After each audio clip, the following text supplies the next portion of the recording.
Ахматұлы Төреқұл атауыстың Төреқұлы Чыңғыз атауыстың арбақтарына бақты. Зәрбәнлер бір рахмат кел. Амин. Аллаху акбар.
Bismillahirrahmanirrahim.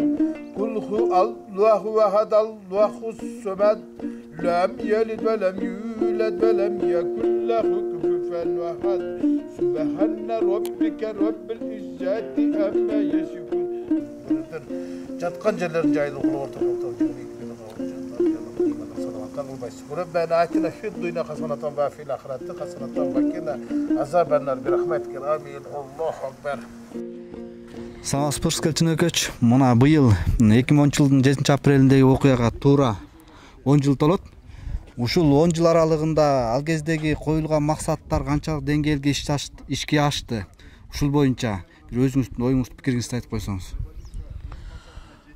Туура эгемендүү Кыргыз мамлекетинин 30 жылдык тарыхындагы эң кайгылуу, эң кандуу окуя бул 7 апрель инкылабы же болбосо элдик революция десек эч ким тана албайт болуш керек.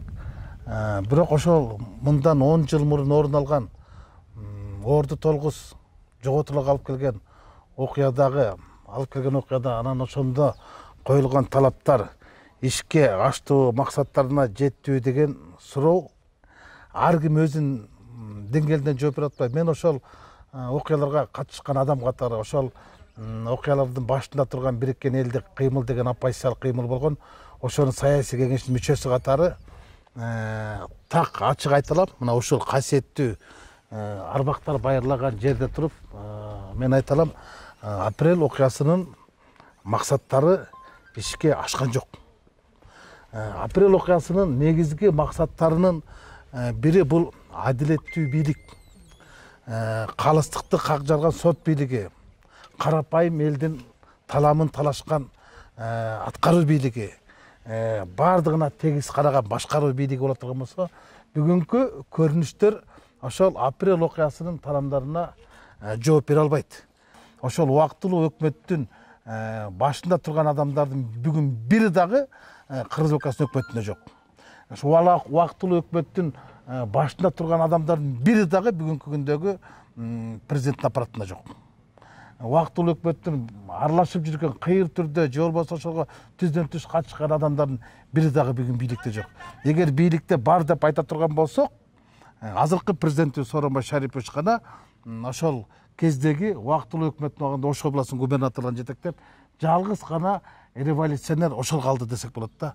Андан эми башка элчи болуп кеткен Азимбек Бекназаровду, Манас академиясында турган Топчубек Тургуналиевди, анан кийин институт деп коет, баягы иликтөө, изилдөө институты деген Каптыгаевди албаганда эми аларды деле бир өкмөттүн мүчөлүгүндө же бир чоң кызматтар эмес. Аларды кошпогондо бир дагы убактылуу өкмөттүн мүчөсү 10 жылдын аралыгында бүттүгү ооматтары ооп кетип, бүгүн кайта эле ошол оппозициялык көз караштагы саясатчылар айланып калды. Анан апрель окуясынын бир топ талаптары аздык менен ошол кездерде алгачкы ошол 2010 жылдан 2015 жылга чейин бир топ мисалы таза шайлоолорду биз камсыз кыла алдык. Жаңы баш мыйзамды кабыл ала алдык. Анан жаштарды бийликке алып келгенге бир аз аракеттерди кылдык. Эми кандайдыр бир деңгээлде өзүнүн жемиштерин берди, бирок толук кандуу мынагу жерде жаткан, ушул жерде жаткан балдардын аруу тилектерин бардыгы аткарылды деген бул акмакчылык. Бұл айбаншылық. Мына арбақтардың бардығы қарап тұрады, анан ушулардын бардығы қарап тұрғандан кантип калп айтасың. Арбақтар алдында ошол силердин аруу тилеңерди биз аткара алдык. Же болбосо азыркы бийлик силердин тилеңерди аткаруунун үстүндө иштеп жатат, бирок кандай иштеп жатат? Ага бул тарых өзүнүн баасын берет дечи. Бирок азыркы күндө 10 жылдын ортолугунда апрель окуясынын талаптары аз гана талаптар аткарылды, а бирок көпчүлүгү аткарылган жок десе мен чындыкка жакын сөз айткан болом. Анан дагы бир суроо, ушул апрель окуясынан кийин негизги талаптардын бир катары үй бүлөлүк, кландык, президенттик башкаруу системасын, парламент башкаруу системасын өткөрүү болгон да. Анан ушул эки 10 жыл аралыгында парламенттик система өзүн баягы актай албай калдыбы, система өзүн болбосо эмне себептен азыр учурда Жогорку Кеңештин депутаты Курманкул Зулушев тарабынан башкаруу системасын аныктоо, референдумга чыгаруу мыйзамы иштелип чыкты да. Ушул боюнча кандай ой пикирдесиз? Туура да, бул эми мындай болуп калды да. Туп-туура ушул апрель окуясынын 10 жылдыгынын алдында ушул мыйзамды алып чыккан бул революцияга, же болбосо элдик ыңкылапка багытталган сокку болчу да. Ошо менин кесиптешим Курманкул Токтуралиевич алып чыккан мыйзамчы. Бул деген президенттик башкаруу менен парламенттик башкаруунун бирин тандашыбыз керек депчи. Булар апрель ыңкылабын. Булар парламенттик башкаруу болсун, үй бүлөлүк, кландык, пландык башкаруу болбосун деп өмүрлөрүн шейит кетирди да. Анан ушулардын арбагын тепсеп туруп, анан ушулардын үмүтүн өчүрүп туруп, ушулардын шейит кеткендердин кантип туруп ушулар эчтеке жарабаганы бир баатыр эмес, булар капыр болгондор дегендей эле соккулган да. Бул эң биринчиден демократияга эмес, кыргыздын тарыхына эмес, эң биринчиден бул 10 жылдыкта апрель ыңкылабына урулган эң чоң сокку болгон да. Эми бүгүн президентибиз кече Сооронбай Шарипович кайрылуу кылды 7 апрелдин 10 жылдыгы боюнча. Ошондо так баса айтты да, биз парламентаризм багытынан кайта кайтпайбыз деди. Мына ушундан кийин Курманкул Токтуралиев жанагы демилгелеген мыйзам долбоорун чакыртып алыш керек. Менин жеке пикиримде бул элдин пикирине эксперимент менен жүргүзүү катарында эле атайын бир жасалган нерсе деп ойлоп калдым да. Жемесе мындай 10 жылдыктын ортосунда дүйнө жүзү коронавирус менен күрөшүп атса, биз конституциялык вирус менен күрөшкөн өзү бул акмакчылык да. Коронавирус турса, булар конституциялык вирусту изилдеп чыгып атат. Деги элечи мындай сөз айткым келет да. 24 мартта ыңкылап болгон 2005 жылы. Ошондон сабак албаган бийлик 7 апрелде алды. Өздөрүн эл кууп салды.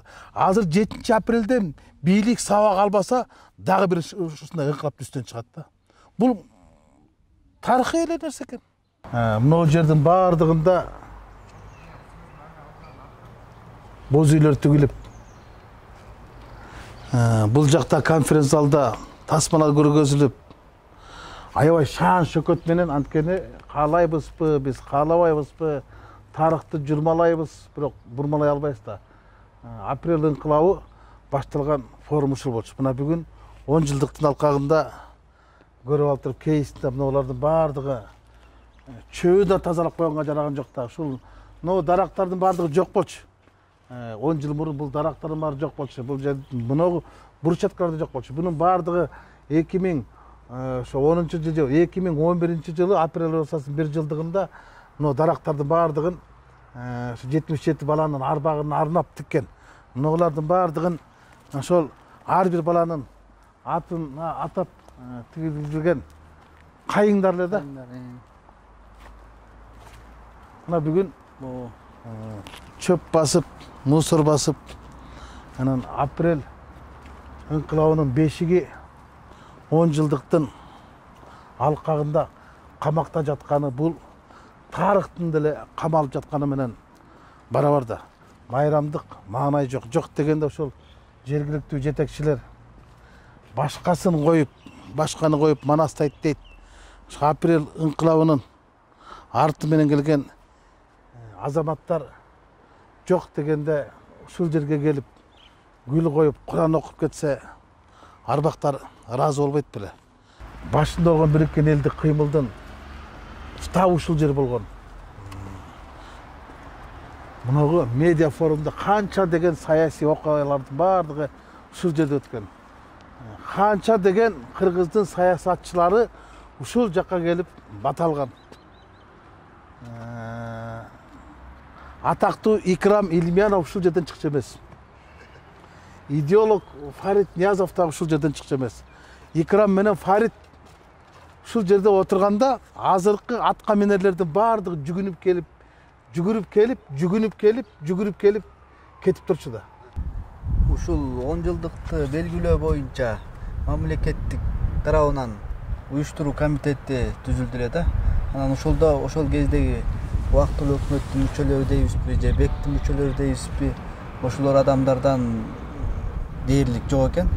Ушул комитеттин уюштуруу комитеттин бүгүнкү күндөгү 2010 жылдык 7 апрелин белгилөө боюнча иш-чаралары сиздин канааттандырабы деген эмне иш-чаралар белгиленди ушул? Апрель ыңкылабынын 10 жылдык мааракеси кандай болуп өткөн күндө дагы жакшы пикирлерге арада каршы пикирлер көп болбок. Анткени мен айтамбы же башка айтабы, апрель ыңкылабынын башында турган адамдардын бардыгы же камакта же суракта, же үйдө же чүйдө. 10 жылдыктын кандай болору мени ойго салып турганда, аятан көрө ушу 10 жылдык кандай боло турган экен, жылда ушул жерде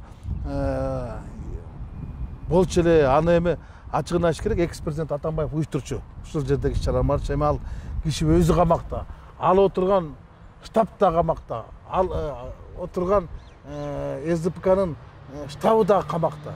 Мындайча айтканда майрам да камакта болуп калбады. Жок, ушу 10 жылдыкты уюштуруу боюнча мамлекеттик комиссия түзүлдү да. Ана мамлекеттик комиссия түзүлгөндөн кийин, мамлекет башчынын жарлыгы менен чыккандан кийин, ошо мамлекет башчынын тегерегиндегилерин саботажы уюштуруу комитетинин курамында бир дагы убактылуу өкмөттүн мүчөсү жок. Же болбосо ошол кездеги Бириккен Элдик Кыймылдын саясий кеңештин мүчөсү жок. Анан кимдер өткөрөт? Мен карап көрдүм да, курамын карап көрүп туруп, биринчилерди мен сындап чыктым. Бул кандай деп? 7 апрелди жек көргөндөрдүн бардыгы уюшуп алгансып уюштуруу комитетине кирип алыптыр. Мындайча айтканда, кармашкан адамдар эмес, жармашкан адамдар бар бүгүн бийликте отурбой.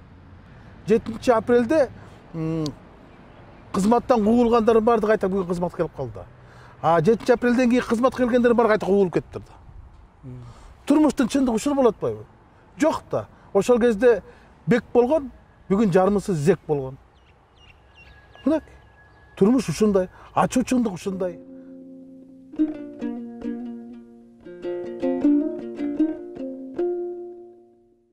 Ачуу чындыкты бир гана биздин Фабула ТВ YouTube каналынан угасыз.